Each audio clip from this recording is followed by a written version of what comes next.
We'll begin our webinar. Okay. Good morning, Seoul, and good evening, America. I am Woosang Kim, currently professor of political science at Yonsei University, and previously served as a Korean ambassador to Australia and the president of Korea Foundation. I'm very much honored to moderate today's webinar, co-sponsored by the FMC, the Association of Former Members of the United States Congress, and ALC, Asian Leadership Conference of the Chosun Daily newspaper. Our main topic of the day is the United States midterm election and its impact on the Korean Peninsula and on the Indo-Pacific region. We have three distinguished participants, the Honorable Ben Chandler, the Honorable Erik Paulsen, and Dr. Hyunwook Kim. And also we invited Honorable Jay Kim for the opening remark. Honorable Jay Changjun Kim is a former Republican member of the United States House of Representatives from California, and is currently chairman of the J. Kim Foundation and the J. Kim Academy of Political Economy. And Honorable Ben Chandler is a former Democratic member of the U.S. House of Representatives from Kentucky, and he currently served as the president and chief executive officer of the Foundation for Healthy Kentucky, and serves as a publisher of the Woodford Sun and Midway Messenger newspapers. He holds JD from University of Kentucky and served as a Kentucky Attorney General. Honorable Erik Paulsen is a former Republican member of the U.S. House of Representatives from Minnesota.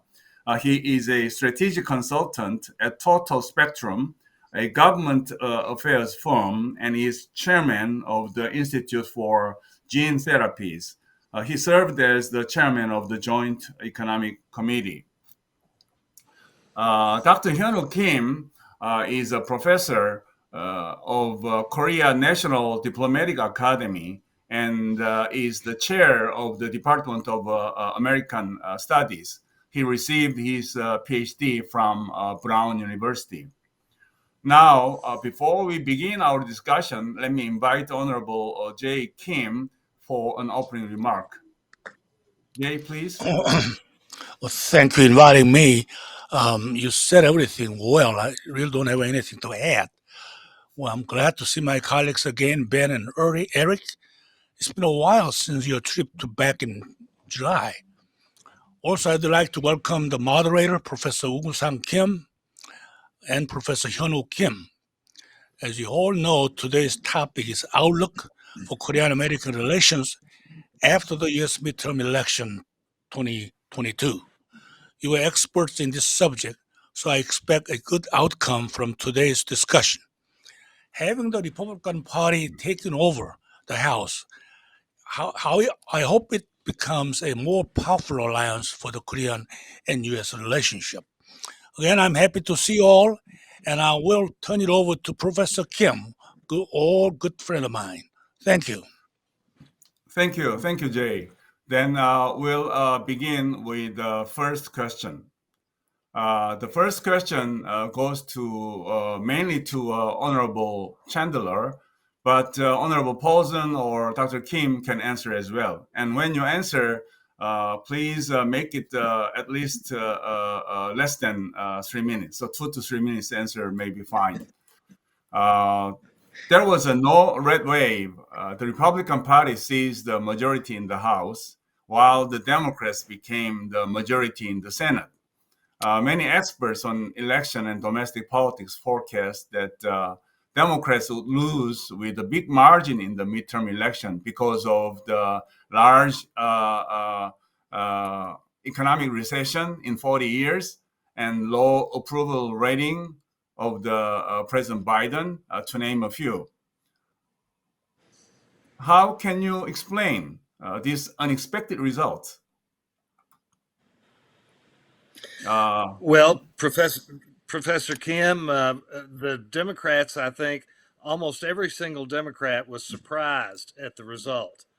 Uh, they were elated. They were very excited that they did not lose more seats. The generally speaking, as you said, it was supposed to be very different. And the way I explain it is, I think that Donald Trump and his effect on the Republican Party hurt Republicans tremendously. And I also, in connection with that, I think it was also very important that people were afraid that democracy itself was under siege. At least a certain group of people who were some of the swing voters in the suburbs in certain districts in the country ultimately wanted to protect democracy more than they did anything else. So I think the events of January 6th hung over this election. And I think also abortion in the Supreme Court decision had an impact on it too that was favorable to Democrats. Honorable And maybe Professor Paulsen? Kim, yeah, maybe I can just add. I don't disagree with some of the comments that my friend Ben Chandler had mentioned. I think one of the failures that Republicans had is that among independent voters, we didn't even break even. And typically in a midterm election, it's the independent voters that help swing to the party of opposite whoever is in power in the White House. And so historically, Republicans should have done very well. At the same time, as you mentioned, you have high inflation. 70% of the country thinks the United States is on the wrong track. But when it came down to it, sure, a lot of Americans were very unhappy with Democrat leadership, and the polls showed that. But in the end, they were viewing a lot of the Republican candidates as not a good alternative. They just weren't willing to go there. So I think both parties stuck with their base for the most part, but independent voters kind of didn't swing Republicans' direction, which harmed a lot of Republican candidates across the country. Totally So, agree. okay. And by You the way, said, I think it's worth. I was going to say, Dr. Kim, it's probably worth mentioning. The Democrats in the House of Representatives had a very narrow margin of the majority, and now, ironically, the Republicans essentially have the same narrow margin, and so it'll be divided government, and there'll have to be bipartisan cooperation to break gridlock.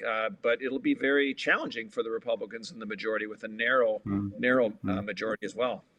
You said Trump hurt the Republican Party. Does it mean that Trump was the biggest loser this time? Candidates that he strongly supported lost. For example, in Pennsylvania and in Michigan, Florida Governor Ron DeSantis also won the election without Trump's support. Do you think that President Trump has another shot in 2024 presidential election? How about President Biden? Will this victory in the midterm election guarantee his candidacy in 2024? A recent USA Today poll indicated that 71% of the respondents think that the President Biden will be reelected. Question goes to Honorable Paulsen. Well, Dr. Kim, maybe I'll open up by saying that I don't necessarily think that Americans are going to be confident that President Biden should be running for reelection, but I do think there is a lot of apprehension to President Trump. And I do think that his selection or his involvement in a lot of the U.S. Senate candidates around the country, particularly in in states that were swing, like in Arizona or Pennsylvania or Georgia, where we have a runoff election occurring actually just tomorrow, that he helped choose in the primary election candidates that were all about the 2020 election as opposed to looking to the future for the Republican Party. And so, yes, that did harm a lot of candidates. And President Trump announced his intention to run again. I think there are many Republicans that are wishing he would be in the rearview mirror and sort of go in the background. And as you mentioned, Governor DeSantis was a very successful had a very successful reelection in Florida on a conservative record, and there will be Republicans looking to him to potentially step up and maybe challenge President Trump. And he has the wherewithal, not only successfully governing that state, but raising money, having a high profile, traveling the country. So it'll be very interesting to see how that plays out in the near future, even though it's still 2 years away. Honorable Chandler?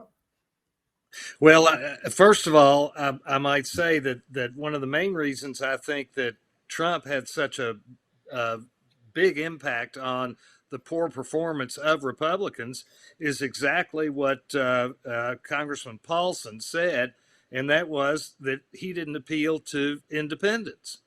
You know, the Republicans did not get the independents, and the independents, I think, did not like Donald Trump and Donald Trump's messages. And I'll touch on the question about Joe Biden. I think that Joe Biden is going to run again if his health holds up. I think with him, the fact that he is 80 years old is really the big issue. And if his health is good, I think he'll run again. If his health is not good, I think he will not run again. But if he does run again and his health's good, it's my belief that he will get the Democratic nomination. And I think it would, of course, depend upon who the Republicans nominate. If they nominate Donald Trump again, I believe Joe Biden will win again. But all of this depends on health. What about Florida Governor Ron DeSantis, if he runs against President Biden?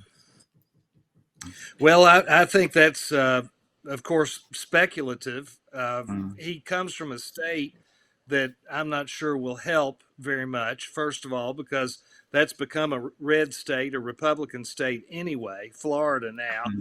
I really, it's hard for me to say how he would appeal, but he would probably be a stronger candidate on some level than Donald Trump. But the thing that Donald Trump does for the Republican Party, and it remains to be seen whether a candidate like DeSantis can do this, is Donald Trump, I think, brought in a whole lot of people to the Republican Party who just didn't simply vote in elections before Donald Trump came onto the scene. I'm not sure.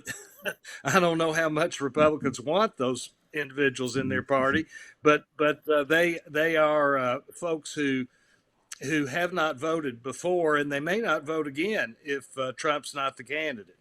We just don't know. Well, then what does this result mean to the U.S. economy, do you think? In general, I'll give you a detailed question later on, but in general, you have anything to comment? Well, I'll go ahead. Yeah. My personal view is it doesn't matter much at all. I'm one of these people who believe that economic factors are much larger in most cases than the people that we elect, whether they're Democrats or Republicans. I think that the economy is global, and we have high inflation in the United States, but so does everybody else. It's not. There's really nothing an American president or an American Congress can do about global inflation. And that's one of the problems, one of the main problems we face with the economy right now. So I think the political situation is overblown. The most important thing in the political situation for the economy, in my view, is that it provides stability, or that people believe that the system is stable. I had a chance to visit go ahead. Washington, D.C. like 1 month ago, and I had a chance to talk with some people there. And maybe there's a little bit differences between what U.S. people are thinking about the economy and bureaucrats are thinking about economy. Correct me if I'm wrong. Because what people said is that wages got up, and even though there is inflation, gas prices got lower. So what they feel about the economy is not that bad. I mean, bureaucrats think that economy indexes are really bad. So U.S. economy is bad, but what people feel about the economy itself is not really bad. So that's what I heard from the people. So I'm just wondering if this is correct or not. Mm-hmm. Well, I think one thing coming out of the midterm elections is that now that government is divided once again, you won't see any large spending packages just passing through Congress that spend trillions of dollars, or you won't see any really large tax packages passing through Congress. It's going to have to be more consensus and collaborative, and you're going to have to forge bipartisan agreements. So that'll present one party domination of some of those policies we've seen over the last couple of years when Democrats were able to push through some big, significant economic packages. And so I think it's going to bring a little bit more balance and hopefully just present some stability in the economy overall that the markets will appreciate a little bit. Okay. I agree with that. I think also that if the Republicans behave themselves in the majority, and when I say that, I mean if they're able to control their far right wing. It remains to be seen whether Kevin McCarthy can even get a majority to take control of the House of Representatives. I assume ultimately he will, but he's got some people in his caucus who, well, in my opinion, could cause the Republicans some trouble. If those people are kept under control, I think Representative Paulsen is exactly right that it will bring more stability and probably help the economy if we have divided government. Okay. Let's move on to foreign policy issue. This question goes to Dr. Kim first. What kind of impact the American midterm election result may have on the potential change in the existing international order and on the ongoing war in Ukraine? In a coming new year to 2023, do we expect any changes of status quo in the Pacific region? If we do, what kind of changes can you speculate? The biggest change, I think, is that the Republican Party became the majority at the House, which I think means that there will be more and more competition between Democrats and Republicans about their China policies. Kevin McCarthy is already talking about, Biden's policy toward China very weak. There should be more stronger and hardline policy toward China. So I think, that kinds of competition about China policy will be something that would happen next year. Something that's surprising is that after his, third term renewal, Xi Jinping's China is now looking for some, areas of cooperations with the United States. I mean, that was surprising. I was talking with Chinese experts, and their policy nuances are different from last year. Last year, they were very confrontational, troublesome with the U.S. But this year, they're looking for some cooperations, which means that their domestic situation is not very good. So I think, even though China wants some cooperations, I think because of Republican Party taking control of the House, which I think will bring the U.S. policy toward China to be more hardline, I think. Another issue, I think, is that recently, Secretary of Defense Austin also mentioned about the modernization of the U.S. nuclear capabilities. What's happening now in Asia is different from Europe. I mean, South Korea and Japan is looking for more nuclear umbrella from the United States. Japanese Okinawa area is very close to Taiwan, only 110 kilometers. So Japanese government thinks that Taiwan contingency is Japan contingency, and they're worrying about possible use of non-strategic nuclear weapons of China when Taiwan Strait contingency happens. So what Japan wants from the United States is that there should be proportional nuclear non-strategic nuclear capability of the United States to respond to possible use of Chinese non-strategic nuclear weapons. things are the same in this Korean Peninsula. South Korean government is pretty much, doubtful about the credibility of the U.S. nuclear umbrella to this area. So I think the Republican Party, I think, will try to push forward a more nuclear umbrella to allies and partners, especially in the Pacific area. Mm.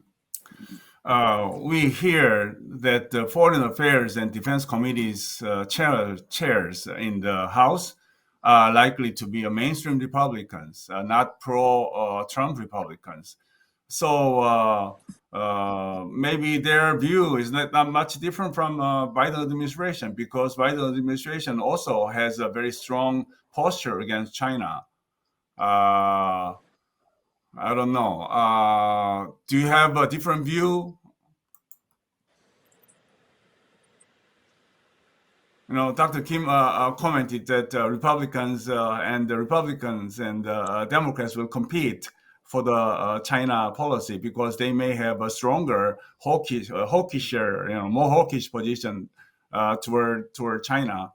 But Biden administration's policy is still very, very,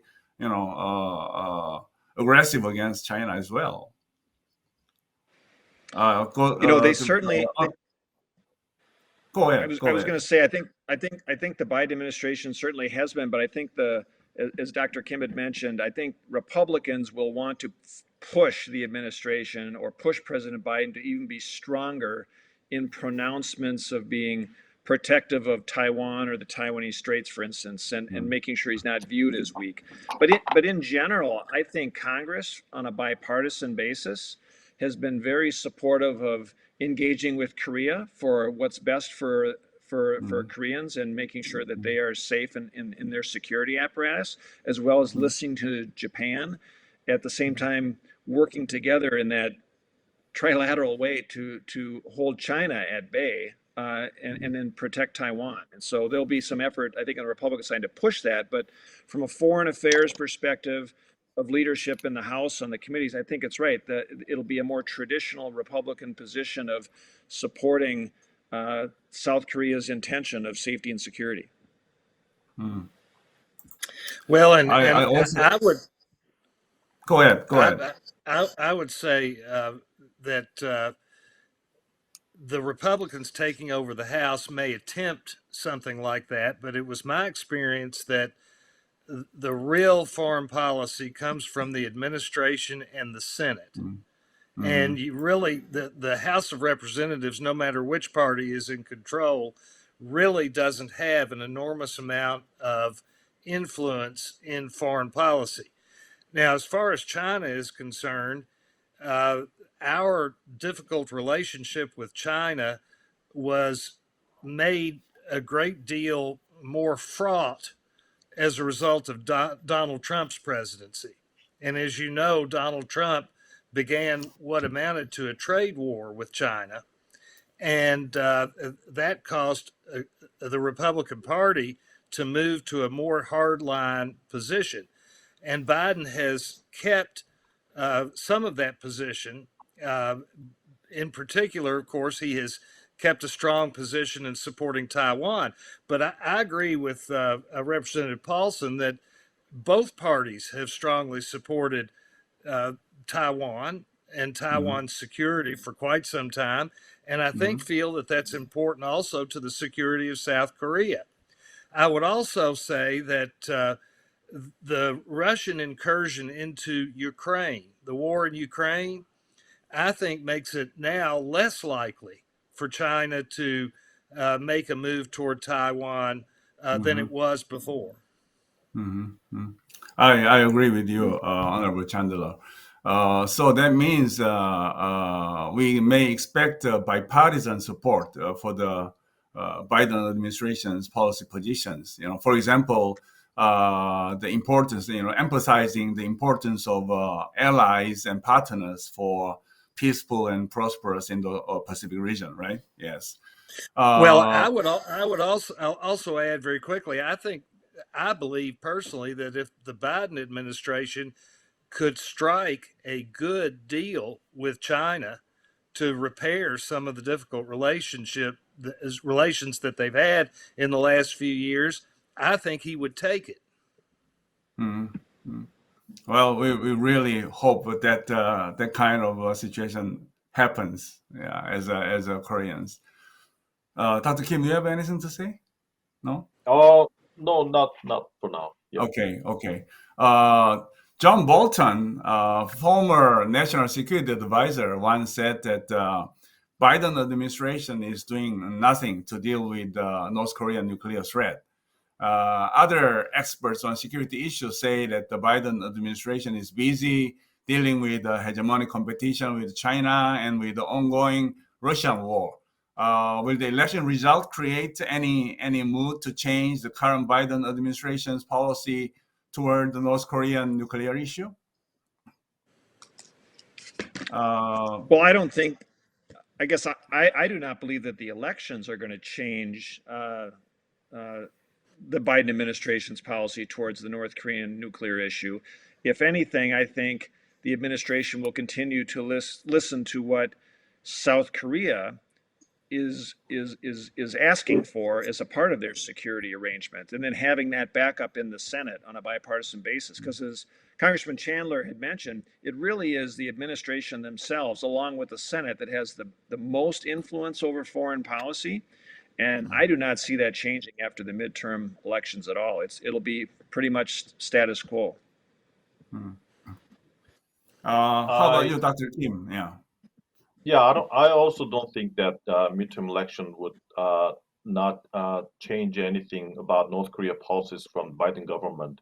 But what is worrying about the North Korea issues now is that the United States policy towards North Korea is the same, not accepting North Korea as a nuclear state. But what South Korean people and experts are feeling is different. We think that North Korea already possesses nuclear weapons, even though North Korea is not accepted by NPT and the United States as a de facto nuclear state. So there is a more and more growing insecurity in the South Korean territory and the South Korean people. And another problem about the dialogue, possible dialogue between the U.S. and North Korea is that if there comes a dialogue, I think North Korea will definitely try to change the frame of dialogue into a mutual arms control rather than North Korea being the only target to be denuclearized. So I think there is a more and more issues coming out of the Korean Peninsula. Engagement is now become a problem, and U.S. policy towards North Korea is also now, not in accordance with the reality. And then what do we do? There should be a more and more nuclear umbrella from the United States to South Korea, which I think U.S. is doing a lot of things. But as you all know, allies and partners feel more and more, concern and insecurity about the extended deterrence from the Patriot countries. So I think a lot of issues should be dealt with, but the sad thing is that not many good solutions are proposed at this moment.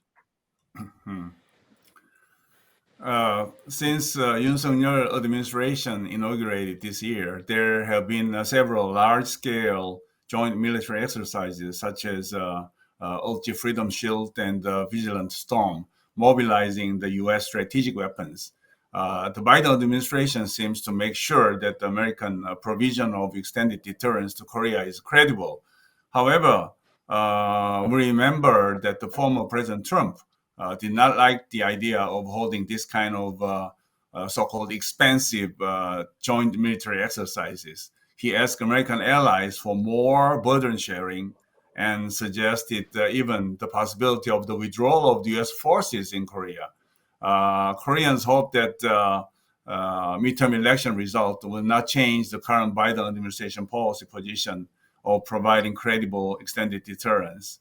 And even the result of 2024 presidential election will not have any impact on the provision of credible extended deterrence.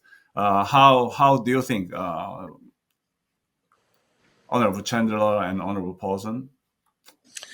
Well, I think that the problem that the American government has with North Korea is they don't know what to do. And that's my opinion. If they knew what to do and were certain of what would work, they would do it.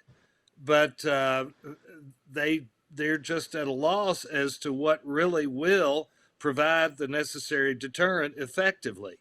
Their goal is the same, and I think it's been the same no matter what American administration's been in place, and that is to provide a sufficient deterrent. We would like to strip North Korea of its nuclear weapons, but of course, there's the problem of China. There's the problem of uh, beginning a conflagration in the region that nobody wants.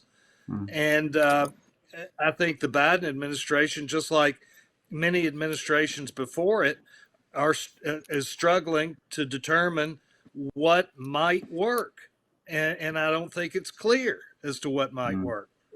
mm. So that sounds very much like Obama administration's policy of strategic patience, because during that time, Obama administration did not also have, very nice idea to deal with this issue. So Well, that's maybe and I don't. why John Bolton says, Biden administration is doing nothing. Well, but I would also, that may very well be, but I would also say I don't think anybody's got a good idea. I've not heard Mm. a good idea from any administration. Well, Dr. It's Kim, it's a very this difficult problem that has no good answer, as far as I can right, tell. right.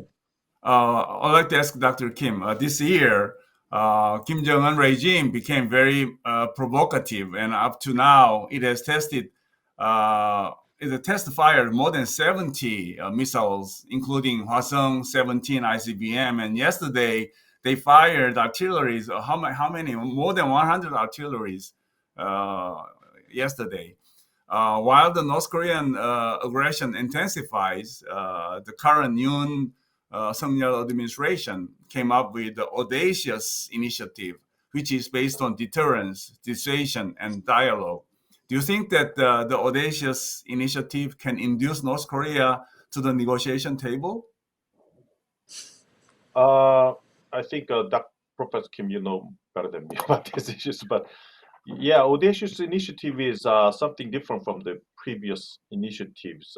It contains a South Korean food and North Korean minerals to be exchanged. I think it's a very mutual way of giving incentives, economic incentives to North Korea. Also, it has like some ideas like uh, bringing North Korea into global financial systems, things like that.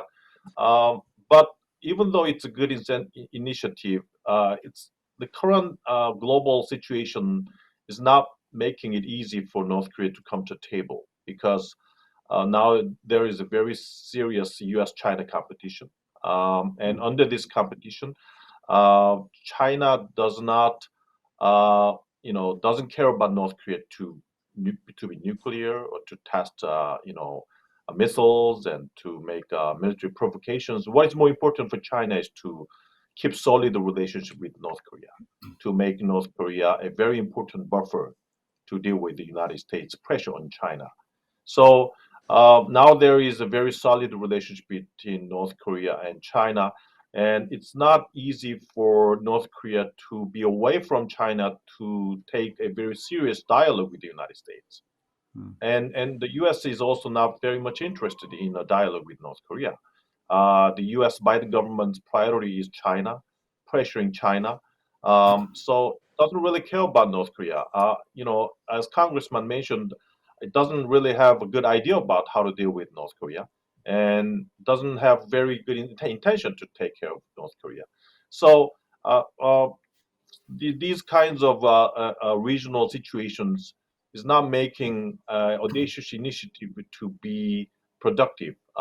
North Korea will not easily come out to a table to talk with Biden government, as Biden's is not eager to talk with North Korea, not eager to give any extra incentive to North Korea, and definitely under this U.S.-China competition, I think North Korea is clearly on the side of China. So I think in order for audacious initiative, I think South Korean government's role is very important. It's not on the interest of Biden government, but in the interest of South Korean government. So how much South Korean government moves is some important element to make audacious initiative to be productive, I think. Mm. I agree with Dr. Kim's comment.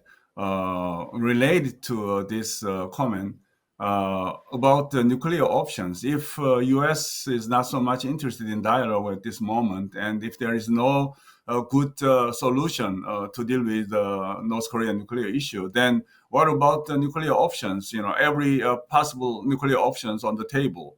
Reintroduction of tactical nuclear weapons, or nuclear sharing, or even go nuclear, because there are some American experts who even suggested that Korea can go nuclear.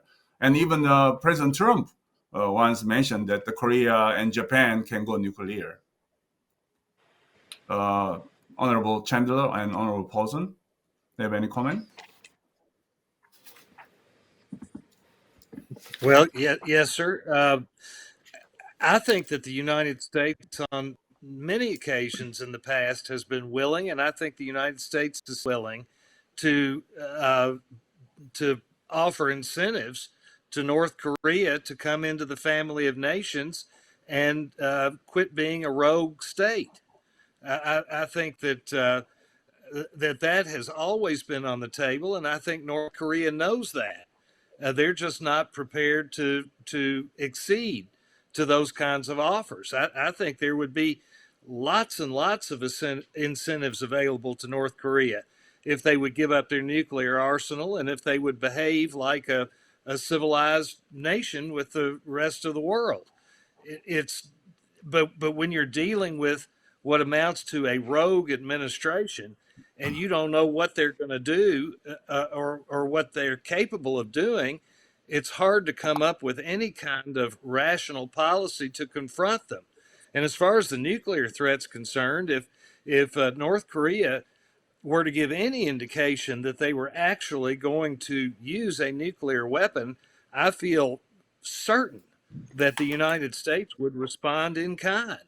I believe that there is a nuclear deterrent and there is a strong nuclear umbrella over both South Korea and Japan. And I would agree with what Congressman Chandler had just mentioned. I think the threat is real, and that has been an effective deterrent. I think one of the best things that has happened since the Biden administration came into effect has been the reestablishment of the joint exercises that we have conducted with the United States and South Korea, for instance. I think it was a mistake to halt those and discontinue those. I think that just incentivizes bad behavior by the North Koreans. And so that reestablishment, I think, has led to having us in a better position of strength for future negotiations and consultations. This year, Kim Jong-un regime declared that it is a nuclear power, and Kim Jong-un regime passed nuclear first strike legislation. And so South Korea need to figure out how to deter, and if we cannot be so successful in deterring North Korean potential nuclear attack, then we need to also develop denial capability as well. Now let me move on to economic security issue. In August this year, President Biden signed the Inflation Reduction Act. That law scrapped the $7,500 tax subsidy for electric cars not made in the U.S., Canada, and Mexico. The IRA affects the Hyundai Motors and Kia Motors. For South Koreans, it is unimaginable that the United States could carry out such discriminatory measures against South Korea after the multi-billion dollar, not million, multi-billion dollar investment by South Korean conglomerates, SK, Samsung, Hyundai Motors, in several places, in Georgia, in Tennessee, and in Texas. Moreover, the IRA measures for South Korean vehicles are inconsistent with the bilateral free trade agreement. Honorable Paulsen, please tell us the background story of the IRA legislation and any suggestion to mitigate the negative impact on the Korean companies, if you have any.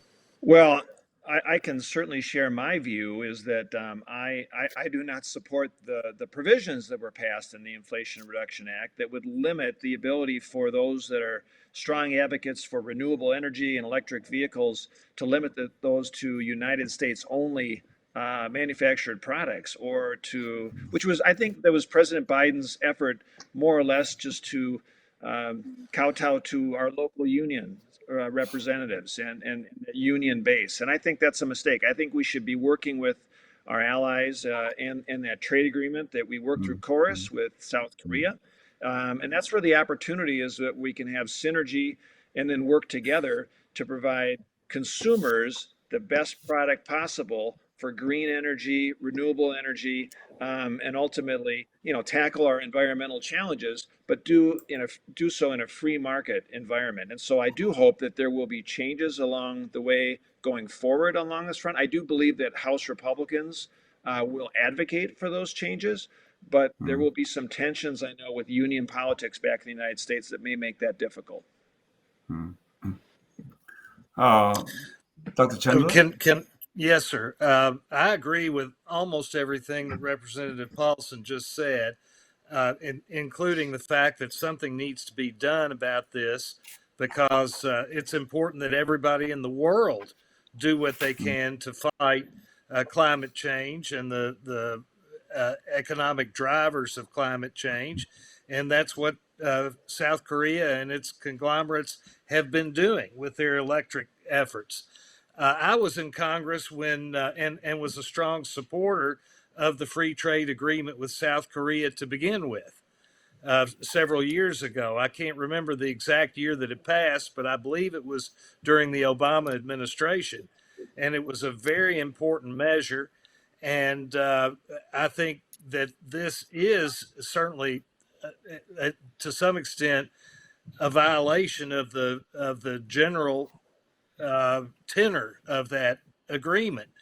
I also think that the Biden administration has signaled its intent to revisit some of those provisions. I believe that the Biden administration will make efforts to deal with this. I mean, in Kentucky, for instance, SK has made one of the biggest investments in our state's history in batteries. So we're very appreciative of investments from South Korea, and there are a lot of states in the country who depend upon those kinds of investments. And we certainly want as much fairness as we can have. I would also say that I believe that some of this is actually a continuation of the so-called America First movement that former President Trump made such a big deal of. That's where most of this started, and President Biden, I think, may dial this back. I hope so. But about 2 years ago, Jake Sullivan and others published a report titled Making U.S. Foreign Policy Work Better for the Middle Class at the Carnegie Endowment for International Peace. Do you think that these legislations have something to do with the foreign and economic policy for the middle class Americans, which is directly related to America First? And I think it's not just Trump, but Biden administration as well. Jake Sullivan is a key player in his administration, right? Well, it's become a political issue in the country, and it was, I think, Donald Trump who began to make it a big political issue. And once it became a political issue, both sides have to respond to that issue in some way. So what you've got, I think, is the Biden administration responding to this whole idea of America First, and as Representative Paulsen said, trying to be helpful to the unions in our Mm, country. mm. But I would think that he could find a way to be helpful to the unions while not being harmful to our closest allies. And that's what Mm. I'd like to see. Okay, Dr. Kim, recently French President Emmanuel Macron raised the same issue to the President Biden during the summit meeting in the White House. And the President Biden said that the IRA has some glitches and there will be some tweaks. Is that a good news for Korea as well? What does Korean government want to do to mitigate the negative IRA effect on the Korean economy? Um, I have been talking with some South Korean senior bureaucrats and embassy people. It seems like they've been trying hard to do some measures about this, but not really. Good measures are ready. I mean, something interesting is that how ILA has passed in the U.S. Congress is because of it's very political reason. Heard that the senator of the state of West Virginia, in which there are a lot of minerals, was not really happy about the contents of ILA, which is all about the environmental, pro-environment industries, which is very harmful to the state of West Virginia. And I think Senator of West Virginia negotiated with Biden government about the contents of ILA because the one vote of the senator was very important to pass the bill. So I think the ILA is not really something wrong about the Biden government's policy, but I think the outcome has been very political process. But anyway, I think two options are there. First, whether the act can be the law can be revised. I think the Republican House and the Democratic Senate. I mean, it's not easy to revise the bill, right now. I mean, so second Mm, option is how we can manage the enforcement regulations so that, and some countries like South Korea would not be, harmed by the act. I mean, that kinds of regulation revision is something we need to discuss with the U.S. government, but I'm not sure how much effective the regulation can be revised for the industry of South Korea. mm. I think it's not just the IRA. Biden administration also implemented the Chips and the Science Act, which will have a serious negative impact on Samsung Electronics and SK Hynix. Both Samsung Electronics and SK Hynix have invested a huge amount of dollars to Xi'an and Wuxi in China. What should Korean companies have to do to deal with these new Biden administration's legislations? Do you think that Samsung and SK had to withdraw everything from China? I mean, decouple with Chinese economy? It's a very As serious question, actually. To maybe Honorable Chandler and Honorable Paulsen.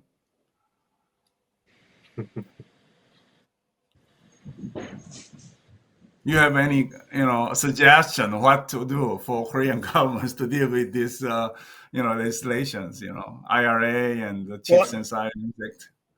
well, I think what's happened with both the IRA and the CHIPS Act is that you've seen sort of a trend of the administration and Congress, for that matter, when we went through the pandemic and had to understand that our supply chains were at risk and a lot of health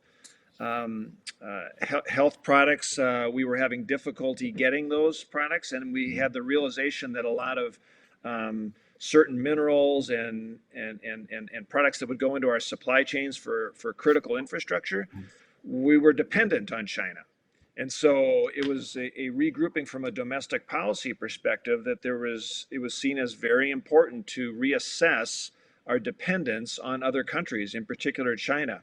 And so Mm, I think as much as possible that we can work with South Korea or our other mm, allies for um, a strategy that would look at what we can do together and have China be on the sidelines and decouple from China would be in our interest on a broader level. But that's the reason that I think the United States has engaged in some of its recent policies, certainly with semiconductors and our investment here and making sure that our supply chains are resilient and not dependent on China at times of emergency. I think that's exactly right. I think Representative Paulsen is exactly right about all of that. Okay. I think about the U.S.-China competitions and forming a global supply chain and decoupling China from it. I think this policy is something that Biden government had to choose.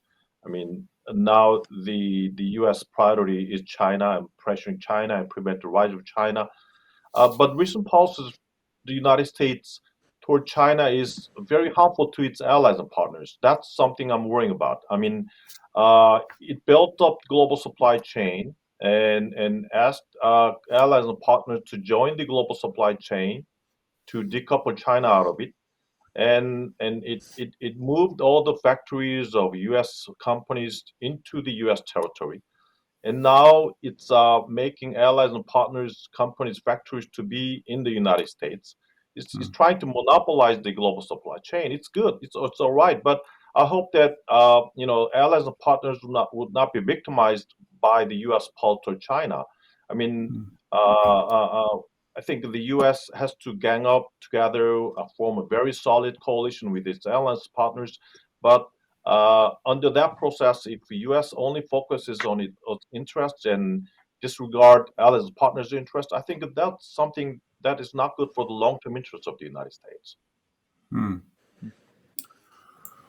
This December, Xi Jinping and Olaf Scholz, the German chancellor, held a summit meeting in Beijing, and Chancellor Scholz indicated that China is an important trading partner, and Germany does not consider to decouple its economy from China's. That day, we all hear, right? President Xi announced that China will purchase 140 Airbus from Europe. So key European partners are also saying that they cannot decouple their economy from China totally. So I think Korea is in the same kind of situation. Yeah. Any comments? Or we'll move on to the next question. I think a lot of this trouble goes back to the starting of a trade war against China by President Trump. I think that we had a fairly good working relationship with China up to that point, and it was his stated desire to do exactly what he did, and that was create a trade war, and that trade war caused us to hurt our relationship with China. There were a lot of other countries who were caught in the middle, countries that should not have been caught in the middle. But when you enter a trade war between the two largest economies in the world, you know that you're going to have collateral damage. And that's why you have to be very careful before you start a trade war, particularly with the other largest economy in the world. I remember I met with President Trump way back in 2011, before he ever thought about running for president in 2016. And in that meeting, he made it clear to several of us who were meeting with him that if he ever that the United States government ought to start a trade war with China right away. He's been interested in doing it for a long time, and I think what you're seeing is some of the fallout from that, quite frankly. Okay, let's move on to next question. We'll talk about China and Taiwan. Chinese President Xi Jinping recently secured the third term in office. Although he successfully consolidated his power, his administration faces significant headwinds both at home and abroad. Its zero COVID policy provoked an economic slowdown and popular discontent. and hegemonic competition with the United States is intensifying. Xi Jinping's alignment with President Putin, who are waging war against Ukraine, put him in a difficult situation as well. And China seems to give up its role to mitigate North Korea's nuclear threat. The Biden administration extends an invitation to Taiwan's representative to attend the President-elect Biden's inauguration, I remember, and also invited Taiwan to participate in the Summit for Democracy. And Tony Blinken publicly referred to Taiwan as a country, I think not just once, several times. And this August, House Speaker Nancy Pelosi visited Taiwan. These kind of a series of recent events seem to send wrong messages to China, so that China may think that the U.S. is moving away from its one China policy. China's response was harsh.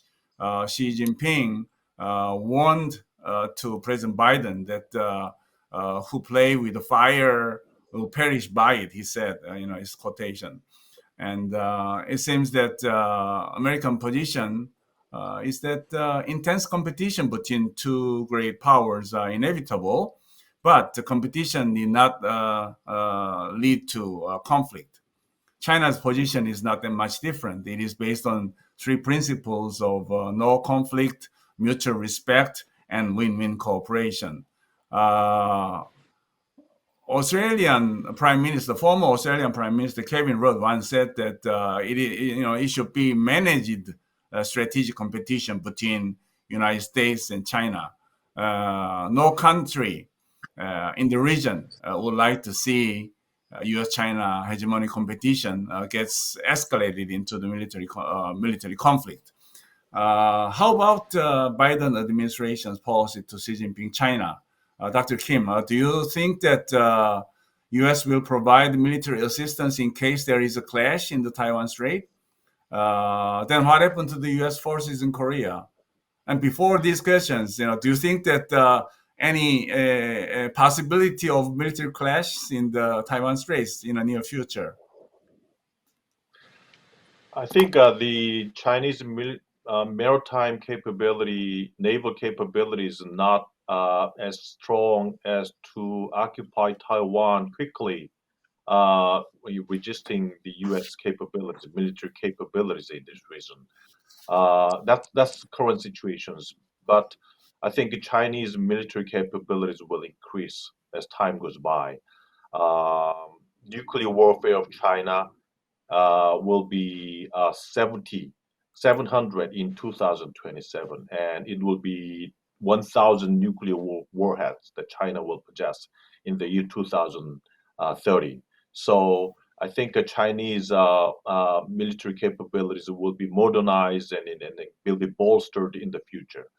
But I think the current military capabilities between U.S. and China, I think the U.S. is predominant over China. But as Commander Davidson mentioned, 2027 will be a pivotal moment, pivotal year for the Chinese military capabilities.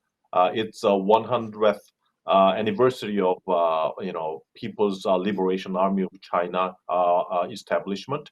And also 2027 will be a Xi Jinping's fourth term renewal time. So I think China definitely will target 2027 or any time afterwards to initiate its invasion and occupation of Taiwan. Experts say that after 2027, Chinese military and naval capabilities in the Indo-Pacific region would be superior to the U.S. military capabilities in this region. So we don't know what's going to happen afterwards, after 2027.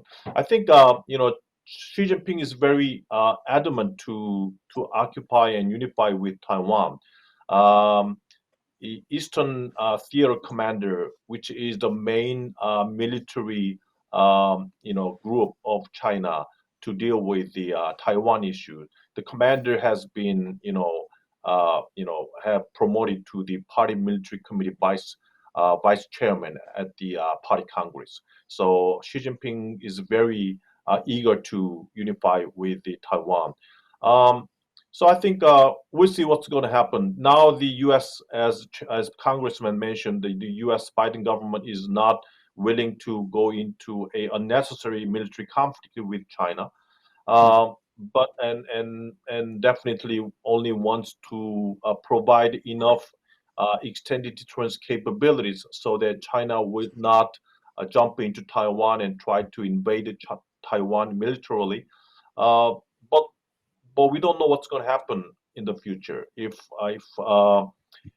Taiwanese naval capabilities are superior to the United States and have capabilities to quickly and swiftly jump into the Taiwanese territories to occupy Taiwan, maybe there will be unnecessary conflict inevitable.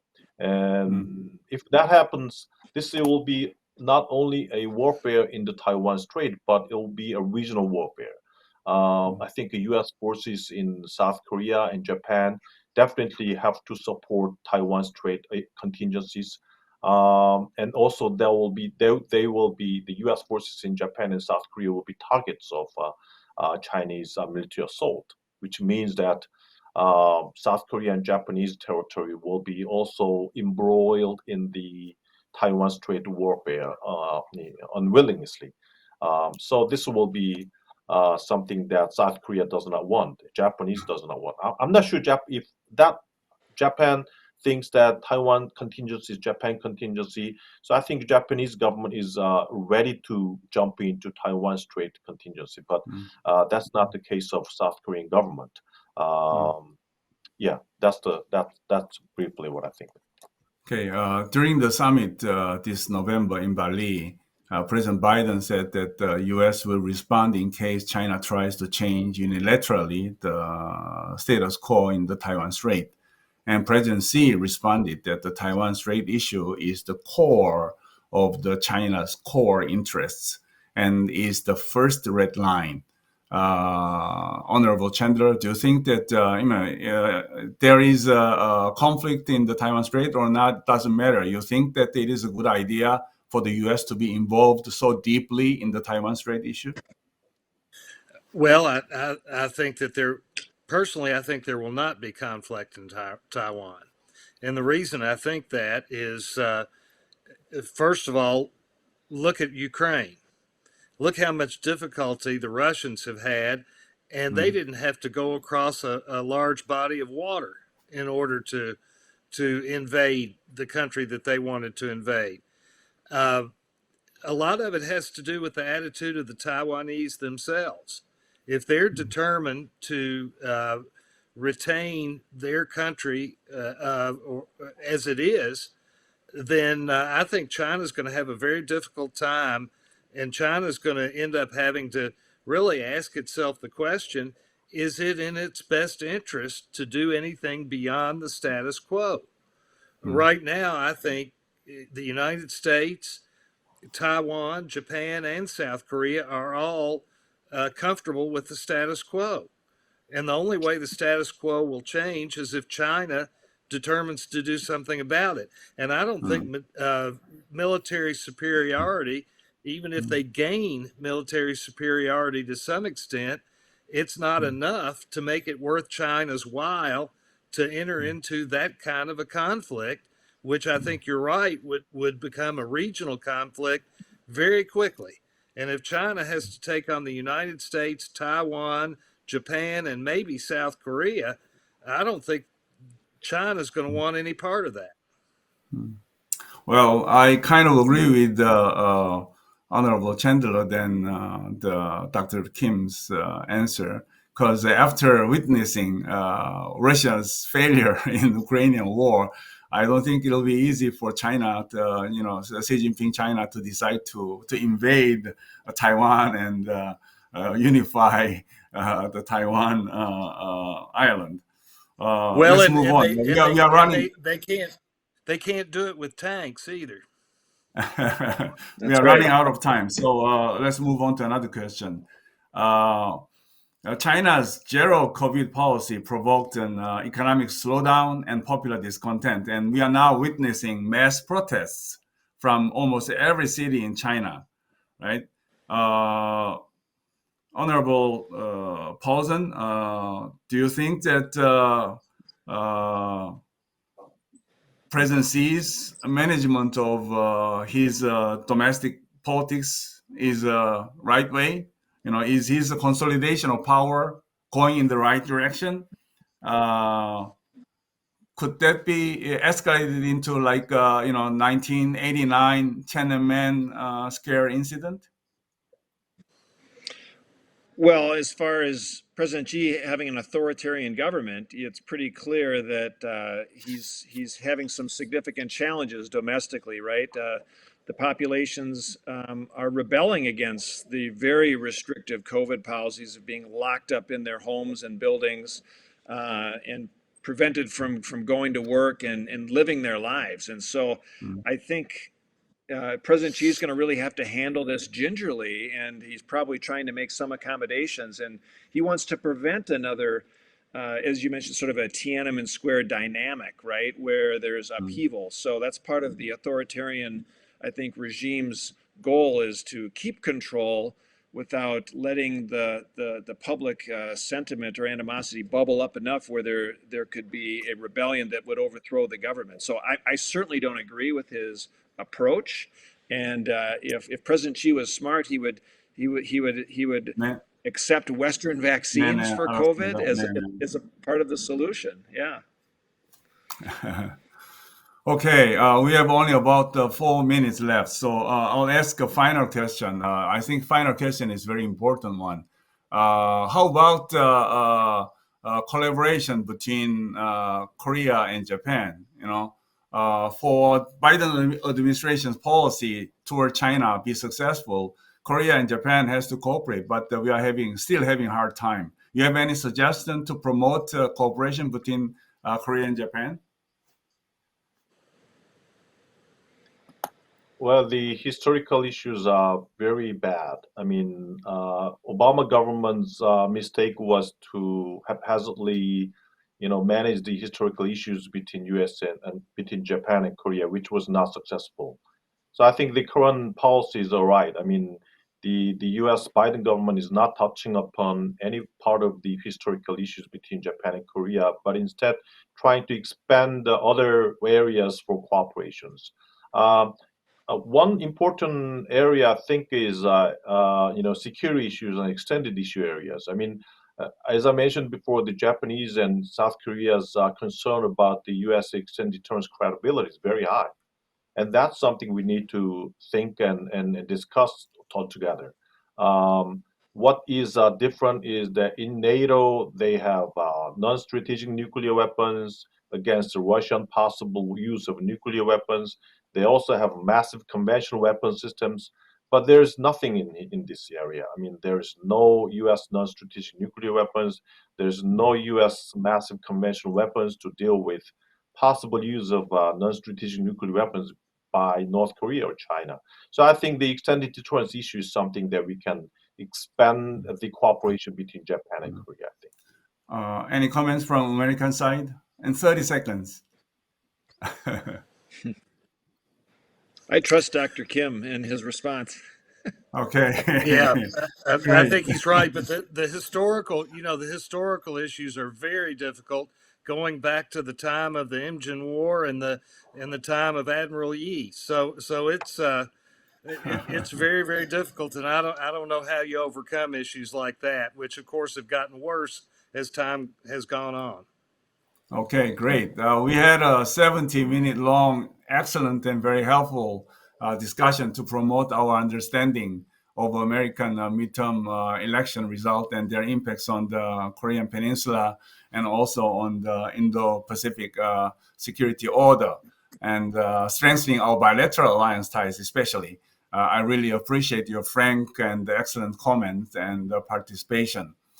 Before concluding today's webinar, on behalf of the co-sponsors, I would like to thank all the staff members from the TV Chosun for their excellent assistance. Thank you very much, and Merry Christmas and Happy New Year. Thank you. Thank you. Yeah.